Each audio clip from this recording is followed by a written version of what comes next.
اور بدترین آدمی آخر تک اس لیے کامیاب ہوتا ہے کیونکہ اس کے پاس تمام وہ صفات ہوتی ہیں جو اس زمانے میں زندگی میں کامیابی پانے کے لیے درکار ہیں۔ میں اپنے قاری تک کسی بھی انداز میں کوئی بھی ایسا پیغام کبھی بھی نہیں پہنچا پاتی، مگر اس بار اپنے قاری کے بارے میں سوچنے کی نوبت ہی نہیں آئی۔ اس بار میں نے اپنی کہانی کو اختتام تک لاتے لاتے خود اس منفی احساس کی گرفت میں بڑی شدت سے آنے لگی ہوں کہ انسان جو بہت اچھا ہے، انسان کو کبھی بھی نہیں ہونا چاہیے۔ انسان کو کسی کے ساتھ سچی محبت کر لینے والا نہیں ہونا چاہیے، ورنہ آخر میں وہ بالکل تنہا رہ جاتا ہے، بالکل اکیلا۔ اس کے پاس نہ کوئی رشتہ بچتا ہے، نہ کوئی محبت، یہاں تک کہ دل کا سکون بھی نہیں رہتا۔ بہت اعلیٰ عرفہ ترین انسانی صفات محبت پر اپنا یقین کھونا نہیں چاہتی، اس لیے چاہتی ہوں کہ اس کہانی کو آگے بڑھایا جائے، اس کا کچھ اور انجام کیا جائے۔ ابھی طفل مکتب ہوں، ناول نگاری کے فن سے زیادہ آگاہ بھی نہیں ہوں، پھر بھی یہ سمجھتی ہوں کہ یہ ناول ابھی ختم نہیں ہوا۔ ابھی تک یہ ناول اپنے اندر ایک منفی پیغام چھپائے ہوئے ہے۔ یہ اس کا بہت بڑا جھول ہے۔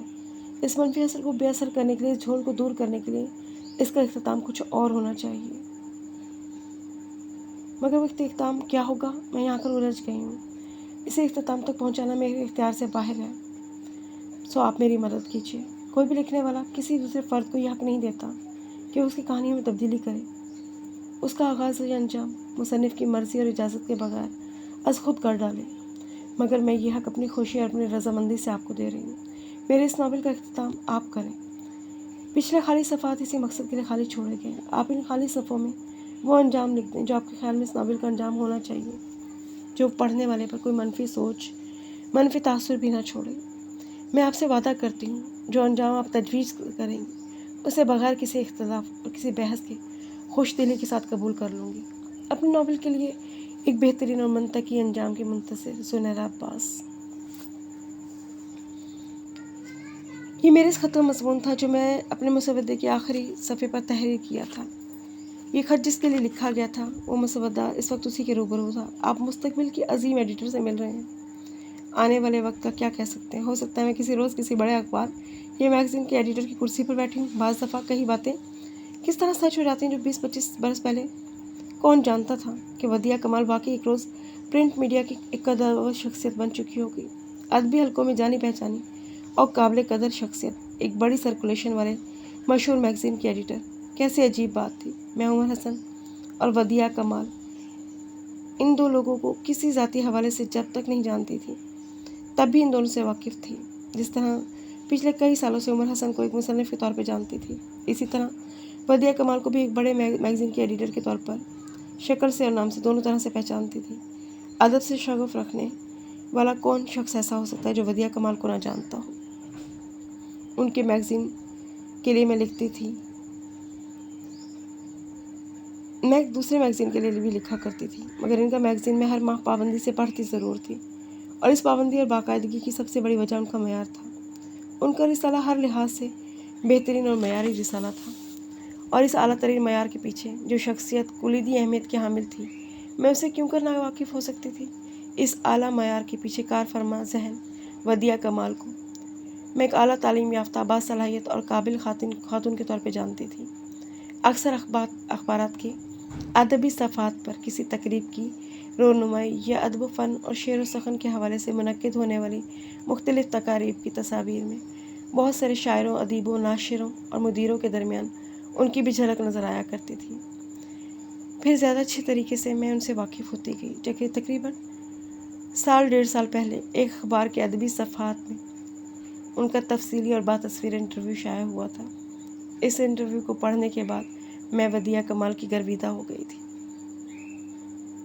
وہ میرے ایک پسندیدہ شخصیت بن گئی تھی۔ اس انٹرویو میں انہوں نے اپنی پیشہ ورانہ زندگی کے بارے میں، اپنے پسندیدہ شاعروں، ادیبوں، اپنی پسندیدہ کتابوں، اپنے مشاغل کے بارے میں اور آخر میں اپنی ذاتی زندگی کے بارے میں بھی چند سوالات کے جواب دیے تھے۔ یہاں تک کہ انٹرویو لینے والے نے ان سے ان کے شادی نہ کرنے کی وجہ دریافت کی تو اس کا جواب بھی انہوں نے نہایت متانت سے دیا تھا۔